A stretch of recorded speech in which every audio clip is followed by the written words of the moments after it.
So Rock and Roll Racing actually is sort of the spiritual sequel to a game we made called RPM Racing. In RPM Racing, we didn't fully understand the trade-offs between high-res mode and the standard mode. You might naturally think high-res is better because you have more pixels on the screen. The problem with that was back in those days, for memory efficiency, the way you made games was you drew a cell and then replicated that cell as many times as you wanted to build a level or build a scene out of a background of cells. And that was a very efficient way, memory efficient way. Now, if you used high-res cells, you had many fewer cells to work with. So later on, we sort of joked that RPM Racing was high-res grass. And we learned from that lesson when we pivoted after RPM Racing to Rock and Roll Racing that standard mode let us get so many more cells, and that in fact let us make more varied levels. And that was kind of the early beginnings of how we define the look of Rock and Roll Racing. Lights them up! So we're trying to come up with ideas for what to make Rock and Roll Racing better than RPM Racing, because all of us played RPM Racing and it was just slow and it wasn't fun. You kept running into the sides of the track. There was all kinds of things that were going on that were just not really good. So when we started talking about Rock and Roll Racing, we started talking about making the tracks bigger, about putting weapons on the cars, about doing all these things to make it actually a fun game. We pulled the camera back a little bit. I also sped up the cars. I literally made them travel faster. Making the cars faster and making the track bigger to accommodate that speed helped a lot. It was actually quite technically challenging to get that done though, because the game was not designed originally to have bigger tracks. That was probably the toughest technical challenge outside of just trying to cram a big game into a small cartridge. I think it was only 128K that you could even have for the entire game. Everything, code, data, everything. What he had to do was figure out how to take each system that was the game was running and squeeze down the amount of time that they took so that he could get the same amount of action into fewer video frames. Some systems ran every single frame, every 60th of a second, and other systems would only run once every 3 frames in order to make it all work together. And he would go literally line by line fixing things, both to make the game smaller so it would fit in the 8 megabit cartridge and run faster to be able to squeeze all the systems in. In terms of the gameplay, we loved the racing component of RPM Racing, but Rock and Roll looks so much better. And then, you add missiles and mines and smoke fields and oil spray, and now you've really got something fun in terms of the racing and in terms of the combat element to it. So it just came together and felt and played amazing.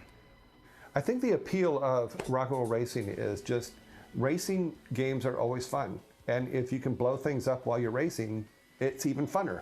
Because there's a certain thing about being able to get in front of your friend while you're racing and then hit him with a rocket from behind or hit him with an oil slick to where he spins out. Or not only testing your racing skills, but you're testing your skills to be able to fight while you're racing.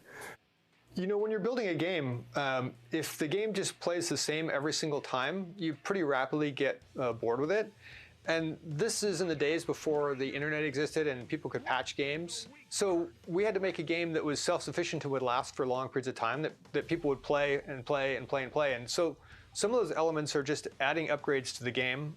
It just seems natural, like if you've got a car, you just want to make it better and better over time so you get rewarded for your playing. One of the challenges is that you really have to balance it carefully. And again, a lot of credit goes to Bob for solving these problems.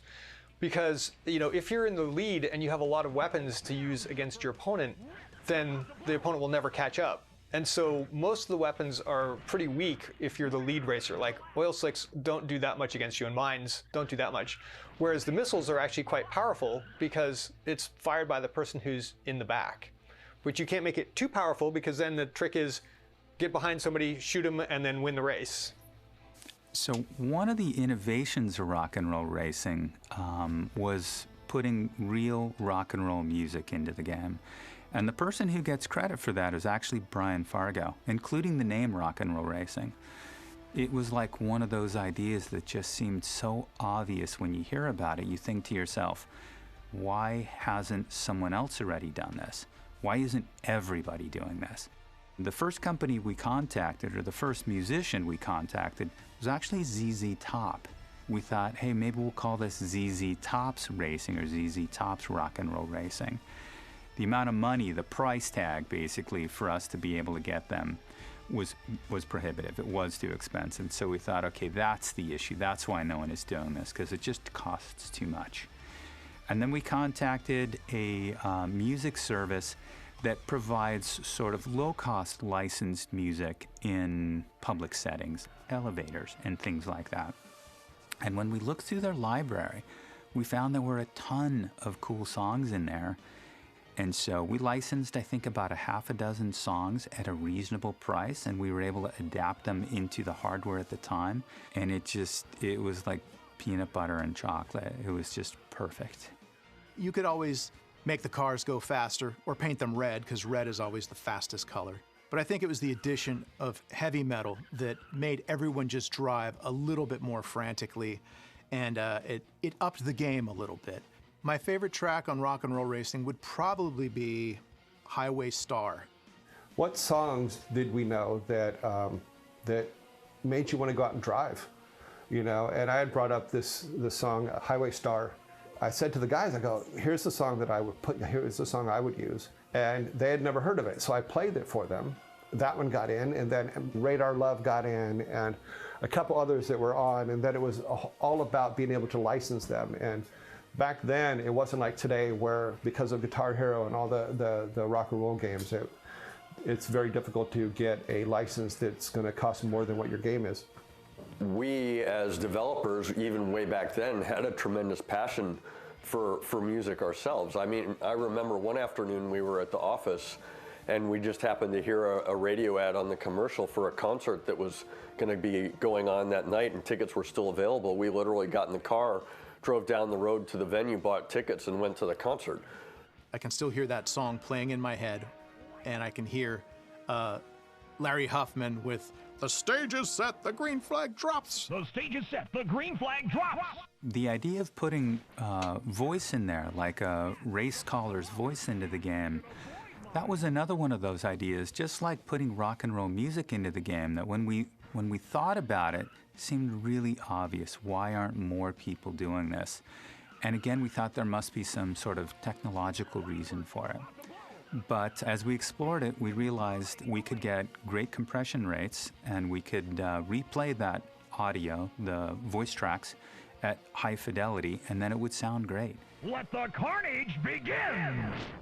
I think it was Brian Fargo in Interplay that managed to do it, was get Larry Huffman to come and do the actual calling of the races. Part of how I knew who he was, and maybe even why we ended up getting him, was there used to be this local racing competition, something Speedway, I don't remember exactly. But that's how I knew him, was from the radio. So I would hear it a lot on the radio. And if I were going to imitate him, I'd have to do not something from Rock and Roll Racing, but what I used to hear all the time, which was, "Sunday, Sunday, Sunday." Cast, light them up! He loved profanity, and so there were a lot of comments we couldn't even use that were hilarious, but it's like, nope, Nintendo is definitely not going to approve that one. All right, well, let's move on to the next one. But there wasn't a whole lot of space on the cartridge for things like audio clips, and so we really had to pick and choose the ones that we could get on there and make sure that they were compressed so that they didn't take much space. So that was one challenge. And then the second one was just to make sure that they were played at the right time in the race so that it made sense in accordance with the action that was going on, and also not to be too repetitive. And it worked beautifully. One of the innovations that really makes rock and roll racing feel like rock and roll racing was Larry's voice. Rip was lost out there. Holy Toledo! I had a whole bunch of clips that they had given me, and all I needed to do was find trigger points, what I called trigger points, where if something happened in the game and I wanted to highlight it, then I would just call one of the little clips, and I would either pick them randomly or have one associated with a particular action. Like if somebody blew up somebody else and I could detect that the missile was shot from a long way away, then maybe I could know, oh, that was probably a really good shot. That was shot from way over here, it hit way over there. So I'll play a special clip right here like, oh, look at that shot or something, what are some of the things that he said. So it was just find proper moments, when are things where you as a player would want to hear something, and we would know those by playing the game. I'd play the game tons. In fact, that's how I knew Rock and Roll Racing was going to be a big hit, was in any game, I do this with all the games, if you spend all day long working on the game, and then before you go home, what you want to do instead of going home is play the game some, you know you're working on a hit. And any time that a moment would go by where I'd think, oh, there should have been something there, I would just go back to the code and change it and put something there. And over time, you stop saying to yourself, oh, I wish there were something there, because now you've got them all, and now you've got your game. In Rock and Roll Racing, we brought a lot of the Blizzard humor into it. It was still in its early stages, but we were having fun with our games. Like in the backgrounds, there's a sign for Viking Cola. There was also Olaf from Lost Vikings. He was one of the secret characters in Rock and Roll Racing that you can play. And we were just having fun with these games. Whenever, we pushed it from a normal racing game on boring dirt tracks to racing in outer space, right? To racing on inferno planets with aliens, blasting away at you. And that was just the sort of birth of what Blizzard did with all of the games. What we did to fantasy and sci-fi and horror was all started back in those little games that took a year to make, and we were just kind of having fun with it. We didn't look at it as we were trying to be radically different. We were saying, hey, we can do whatever we want, let's do it. And I think that set the tone for future Blizzard games.